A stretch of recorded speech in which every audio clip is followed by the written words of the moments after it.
Hey guys, welcome to another video on CLATapult's logical reasoning series. Today we'll delve into analogies as a question. The entire video is about to be how to deal with analogy questions.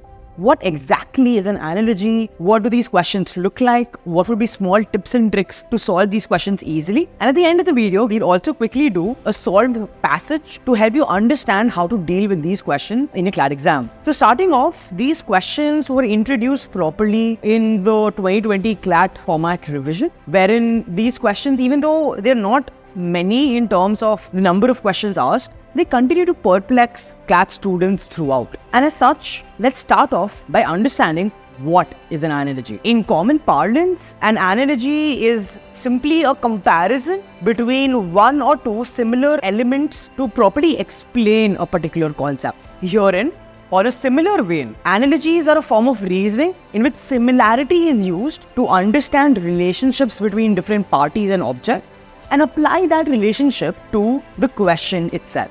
Pointer number one to remember always in an analogy question is that there can be multiple relationships described in the passage. And this will become more clear when we look at the example question at the end of the video as well. However, be very careful to identify the relationships between different parties and objects very clearly so that you are able to spot the right relationship that the question is seeking to understand. So let's crack down the analogy question by starting off with how it was assessed earlier. So the earlier format, before the CLAT 2020 format, assessed analogies in terms of verbal reasoning, wherein they would say something like ocean, island, desert, question mark, right? So in this question, you had to find a relationship that is similar to ocean and island and apply that to the relationship between the desert and the option that you would choose. So let's say for this, you have four options, right? Let's say one is sand, second is water, third is camels, fourth is an oasis. So in this scenario, the fourth answer, oasis, will be the correct answer because the relationship between an ocean and an island would be identical or analogous to that of the desert and oasis within the desert. I hope this helps you understand what exactly analogies are. Let's take another example that was tested earlier. Let's say the first set is cow, milk, hen, question mark. So I'm sure some of you might have already guessed that the answer here could probably be eggs, right? Let's understand why that's the case. In the first set of cow and milk, there is a relationship because the cow is the animal that produces and provides us with milk. Similarly, in the second set, hen would be the animal that provides us with the food item of egg. As such, the relationship between cow and milk is analogous to the relationship between hen and egg. Right. With those two examples, I hope it is clear that these questions are designed to test your ability to identify different relationships and apply them to the question at hand, which will test you to see whether you're understanding the relationships between the different parties and the concepts properly or not. So let's look at 4 quick steps to solve an analogy question. Number 1, as we have already discussed, understand the relationship. It's very important to read the given analogy in the passage carefully and identify the relationships being spoken about so that we can apply it to the passage itself. The second step would be to identify the logic behind the relationship. Herein, determine the logic or the pattern that governs the relationship between the different terms. For example, the relationship we identified in the previous question was cow and milk. Identify the logic behind it. The logic being that cow is the animal that provides us with milk. Step number 3 is applying this relationship and logic to the question at hand. This will come in when you're choosing the answer option carefully. So this comes in when you were choosing eggs as your right answer because eggs are analogous to milk which is provided by cows. Similarly, eggs are provided by hens. Finally, and most importantly according to me, is elimination. There will be a lot of situations where you are confused between a couple of options. In these cases, elimination is your best friend. Simply because it's sometimes difficult to identify which relationships are similar or analogous. However, it's much easier to identify incorrect relationships. As such, be careful to try and see where the logic is flawed, the logic that you've identified in the relationship, and try and eliminate those answer options. Okay, so these are the 4 quick steps to solve an analogy question. Let's delve into a passage and solve it so that we can fully understand and tick off this concept.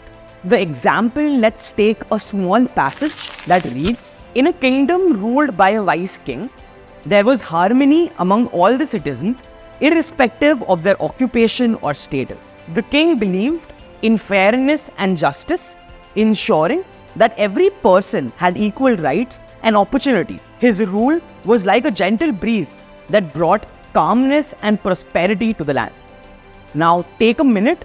The passage is on your screen. Just quickly read it and try and understand the different relationships. Right.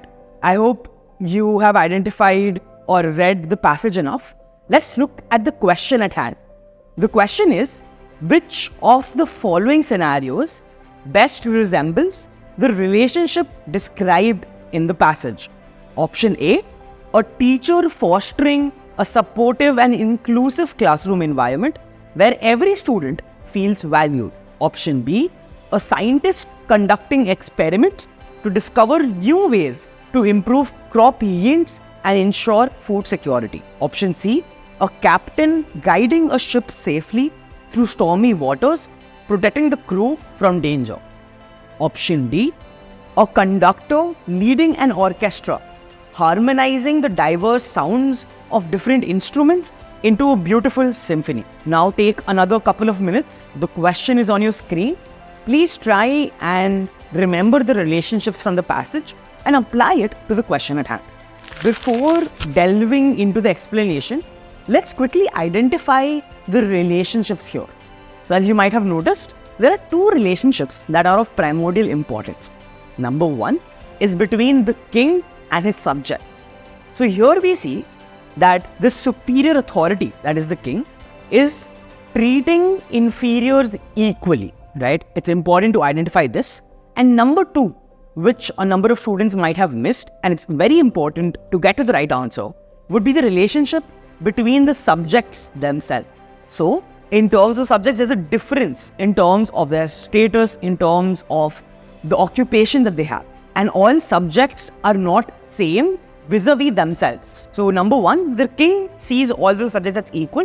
However, number 2, the subjects in a relationship amongst themselves are not equal in terms of their status or in terms of the occupation they carry out. Let's quickly see and analyze each option and see what would be the correct answer here. So the 2 relationships we identified is that of the ruler or a superior authority interacting with a junior or an inferior authority, the subjects, equally. And number 2, the inferior authorities amongst themselves having a difference in occupation and status. So let's look at the 4 options and see which is the best answer here. Option A, a teacher fostering a supportive and inclusive classroom environment. While this scenario involves creating harmony by a superior authority to that of a junior authority, which meets the first relationship of that of the king and the subjects, this option will not be the correct answer because it is devoid of the second relationship. Herein, there's nothing informed to us about the students and we cannot assume anything outside the passage.